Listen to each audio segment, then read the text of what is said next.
Salam Bapak Ibu yang terkasih di dalam Tuhan. Kembali kita berjumpa di dalam acara Sarapan Rohani Jemaat Galang Ningki Ambientasi.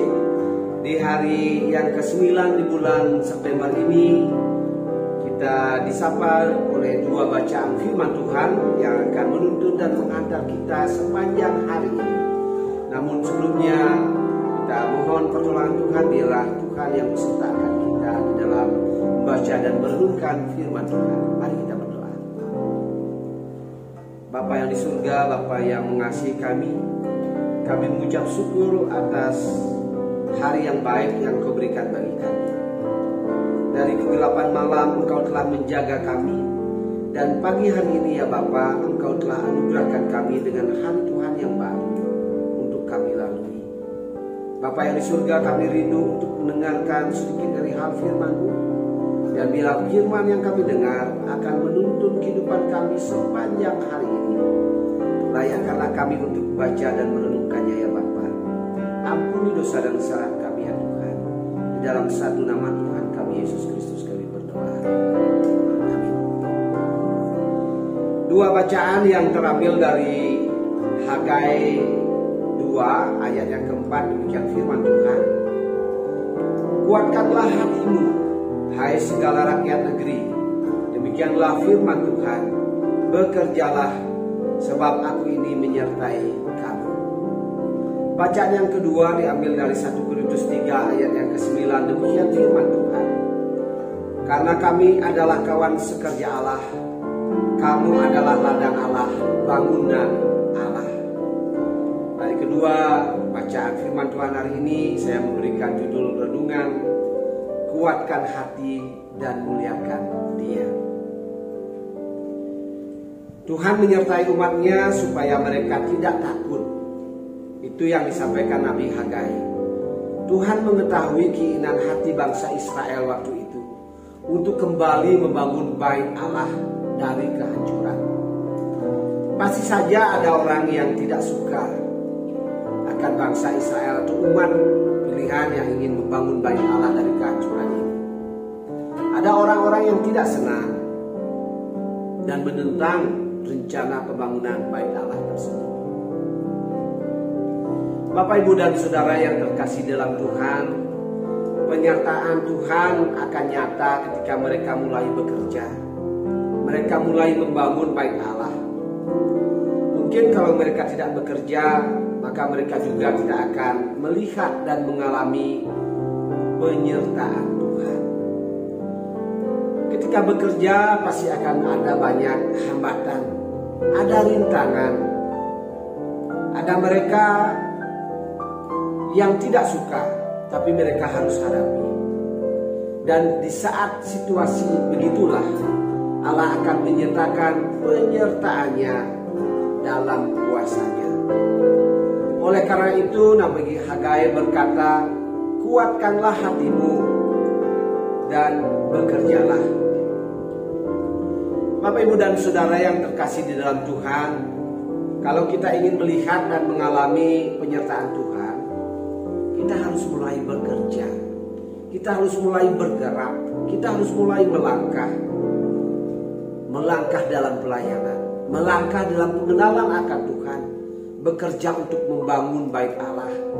Yang artinya lah bekerja untuk memuliakan Tuhan di dalam kehidupan kita. Kita akan pujikan bait yang pertama dari pujian Jangan Lelah.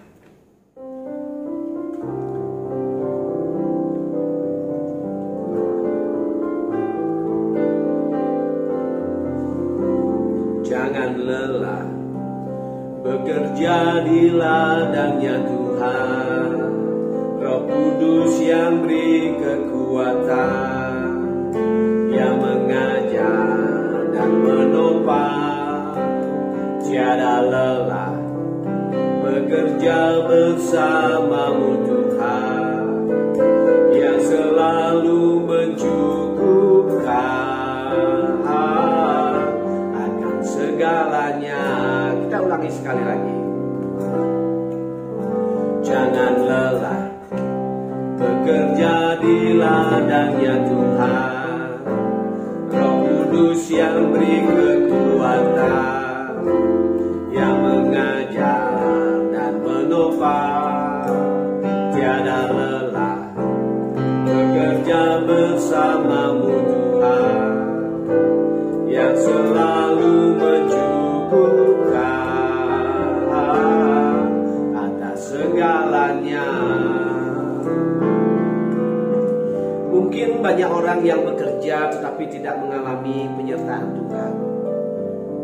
Hal itu disebabkan karena mereka bekerja bukan untuk membangun bait Allah, bukan untuk membangun kemuliaan Tuhan, tetapi untuk membangun dirinya sendiri.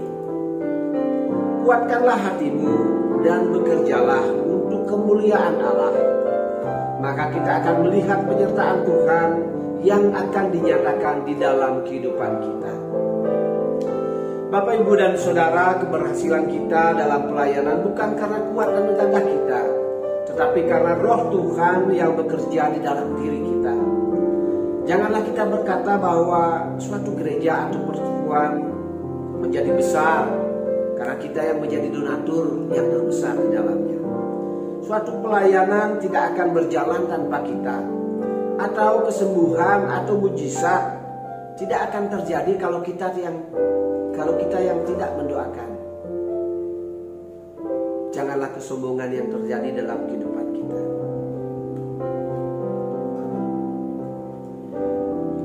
Rasul Paulus berkata, "Aku menanam, Apolos menyiram, tetapi Allah yang memberikan pertumbuhan."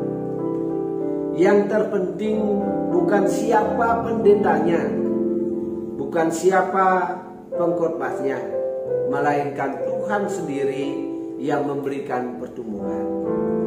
Semua pelayan Tuhan, baik pendeta, majelis, pemimpin pujian, guru sekolah minggu, pengurus kategorial, dan pelayanan yang lain, semuanya adalah kawan sekerja yang bekerja sama dengan Tuhan untuk memeliharanya, menjaga dan membangun dan mengembangkan bait Allah atau gereja itu sendiri. Tanpa pertolongan Roh Kudus, apa yang dapat kita capai dalam pelayanan kita? Kemampuan, talenta, dan juga karunia yang Tuhan sudah berikan bagi kita, Tuhan yang telah memberikannya terlebih dahulu. Boleh saja kita mahir dalam berkhotbah, dalam mengajar, tetapi kalau Tuhan tidak menumbuhkan benih firman yang kita tabur, semua usaha itu akan sia-sia. Demikian firman Tuhan yang boleh kita renungkan pada pagi hari ini, kiranya akan menuntun kehidupan kita di dalam menjalani kehidupan pada hari ini. Tuhan besertakan kita. Mari kita berdoa.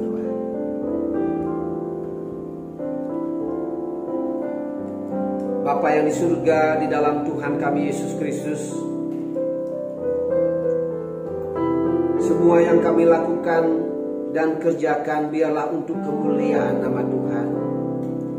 Kami percaya biarlah penyertaan Tuhan akan dinyatakan ketika kami bekerja.